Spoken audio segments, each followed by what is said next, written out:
Hello everyone, आप सभी का चैनल पर स्वागत है। आप सभी को नमस्कार। किसी बच्चे का कमेंट आ रहा था कि सर डीबी में कैसे रह जाते हैं। शायद मेरी वीडियो देखी होगी, उसमें मैंने जिक्र किया था कि मैं डीबी में रह गया।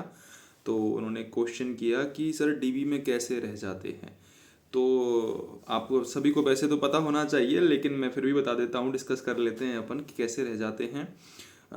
डीवी में आपको पता होगा, आपका जब लिस्ट आती है एग्ज़ाम देने के बाद, जो पहली लिस्ट आती है जिसमें दो गुना बच्चे जो फाइनल होते हैं, दोगुने बच्चे जाने की 1,000 वैकेंसी है तो 2,000 बच्चे, या फिर 1.5 गुना भी लेते हैं, या फिर 2 गुना या फिर 2.5 गुना बच्चे भी लेते हैं। ठीक है।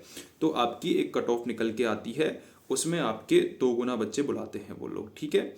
आजकल तो अभी जो जूनियर अकाउंटेंट वाला था उसमें तो सिक्योरिटी फॉर्म ऑनलाइन करवाए थे, हमारे टाइम पे ऑफलाइन डॉक्यूमेंट वेरिफिकेशन हुआ था। तो 2 गुना बच्चों का एक टाइम पीरियड देते हैं वो रिजल्ट आने के बाद। अब वो टाइम पीरियड जो होता है ना भाई, बहुत मतलब एकदम कंफ्यूजिंग वाला स्टेट होती है वो बच्चों के लिए। ना तो बच्चे प्रॉपर खुश हो पाते हैं, ना प्रॉपर दुखी हो पाते हैं, कुछ क्लियर क्लियर नहीं होता है। तो इसके सॉल्यूशन के लिए अभी बोर्ड के द्वारा एक थोड़ा सा कुछ कर वो भी किया गया है, नवाचार भी, कि वो पहले से ही बता देंगे कि आपकी मेरिट लिस्ट कौन सी है। ऐसा बोर्ड ने एक प्रस्ताव भी दिया है कि पहले से ही आपकी मेरिट बता देंगे, जिससे आपको पता लग जाएगा कि मेरा सिलेक्शन हो भी सकता है कि नहीं भी हो सकता। पहले क्या होता था कि आपको केवल कट ऑफ दे दी और आपके 2 गुना बच्चों में आप शामिल हो और आप अंदाजा लगा रहे हो, बस आपके ग्रुपों में पूछ रहे हो, आस पड़ोस में पूछ रहे हो भाई कितने नंबर हैं, कितनी कट ऑफ बढ़ सकती है। ठीक है। तो डीबी में रहने का मतलब यही है कि आप 2 गुना बच्चों में पास हो रहे हो। आपका डॉक्यूमेंट वेरिफिकेशन तो करवा लिया जाएगा, लेकिन फिर उसके बाद क्या है, डिपार्टमेंट वाइज आपकी कट ऑफ निकलेगी और आपकी सीट वाइज कट ऑफ निकलेगी। फिर आपकी कट ऑफ इंक्रीज होती है। ठीक है। और कितनी इंक्रीज होती है ये उस टाइम ही पता चलता है, कुछ कह नहीं सकते। क्या पता ऊपर वाले बच्चों के नंबर बहुत ज़्यादा हो तो आपकी सीट जो, उसमें कैटेगरी का भी फर्क पड़ता है। ठीक है। जैसे SC ST कैटेगरी हैं, उनके नंबर भी, मान लो SC ST कैटेगरी वाले जनरल में फाइट कर जा रहे हैं कई काफ़ी सारे बच्चे, तो क्या होगा, उनकी सीट खाली हो जाएगी उनकी कैटेगरी में SC ST में, तो वहाँ पर SC ST वाले आ जाएंगे। ठीक है। तो ऐसे भी फर्क पड़ता है। SC ST वालों ने जनरल में फाइट कर लिया और SC ST की जो सीट खाली हुई उन पे उनकी कैटेगरी वाले आएंगे।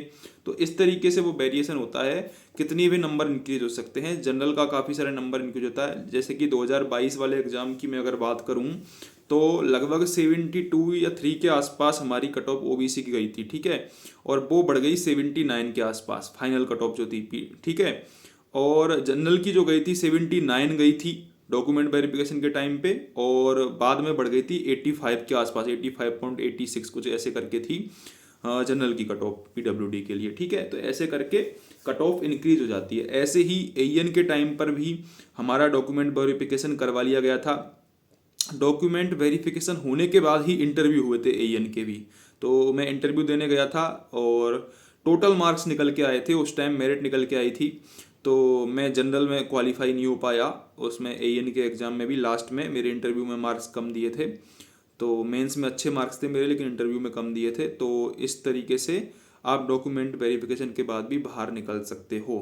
तो भाई बहुत बेकार सी स्थिति हो जाती है कि आप एक बार को आपका क्या है, आप हल्ला भी मचा देते हो, खुश भी हो लेते हो कि भाई मेरा सिलेक्शन हो गया, सिलेक्शन हो गया, फिर बाद में आपका सिलेक्शन नहीं हो। तो ऐसा किसी के साथ ना हो, बहुत बेकार फेज होता है वो। मैं तो यही प्रे करूँगा। तो आप तैयारी ही इस हिसाब से करिए यार कि आपका सिलेक्शन हो जाए, ऐसे असमंजस में ना रहे। मेरा एक मित्र था, उसका भी ऐसे ही रहा, उसने डॉक्यूमेंट वेरिफिकेशन करवाया, दोनों बार करवाया, उसका फाइनल सिलेक्शन दोनों बार नहीं हुआ, तो बहुत दुख होता है। तो इसलिए तैयारी अच्छे से करिए। ठीक है। होप आपको समझ में आया होगा कि डीबी में कैसे निकलते हैं। और डीबी के टाइम पे जो जो फॉर्म वगैरह लगते हैं वो सारे आजकल वैसे अवेलेबल भी हैं। मैंने वीडियो के टाइम पे करवाए थे, मेरा वीडियो में भी सिलेक्शन हुआ था, तो उस टाइम का मैंने बता भी रखा है कि कैसे कैसे क्या क्या डॉक्यूमेंट चाहिए होते हैं। तो वो भी वीडियो आप देख सकते हो। ठीक है। Thank you.